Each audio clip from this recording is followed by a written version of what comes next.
अधूरा ज्ञान खतरनाक होता है और मिलावटी ज्ञान तो जहर होता है। जहर क्यों होता है? क्योंकि वो उसके मूल को भी समाप्त कर देता है। आज उसी की बात करेंगे हम, जातिवाद। जातिवाद जहर क्यों है, इसके बारे में आज बात करना जरूरी है। 4 मिनट का वीडियो है, आप पूरा देखिए दोस्तों। आज बहुत ही उच्च कोटि की आपको जानकारी मिलेगी। जाति के आधार पर जो भी आपने सुन रखा है वो दरअसल झूठ है, मिथ्या ज्ञान है, सही चीज आप तक नहीं पहुंची है। हम आपको जाति की वैज्ञानिक परिभाषा हमारे वेदों के अनुसार आपको बताएंगे।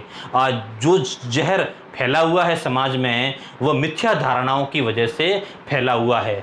नमस्ते दोस्तों, मैं हूं अरविंद राजपुरोहित और स्वागत है आप सबका।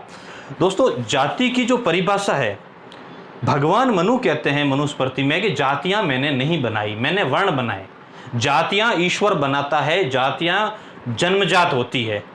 अब यहां आप एक प्रश्न खड़ा करेंगे कि जाति जन्म से कैसे हो सकती है, वो तो बाद में बनती है, सारे मनुष्य तो एक जैसे पैदा होते हैं। बस उसी पॉइंट की तरफ हम आएंगे।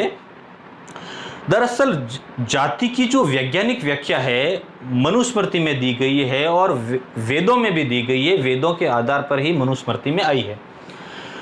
जाति किसको कहते हैं? महर्षि मनु के अनुसार कि वह प्राणी जिसकी जैविक विकास प्रक्रिया और शारीरिक विकास समान रूप से हो और प्रसव और संभोग की प्रक्रिया भी समान रूप से हो, वह एक जाति कहलाती है। कहने का तात्पर्य यह है कि मनुष्य एक जाति है।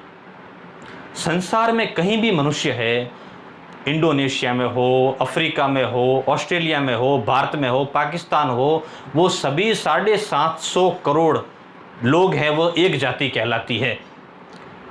अब चाहे वो हिंदू हो, मुसलमान हो, सिख हो, ईसाई हो, बौद्ध हो, जैनिस्ट हो, सबकी एक ही जाति है, वो है मनुष्य जाति।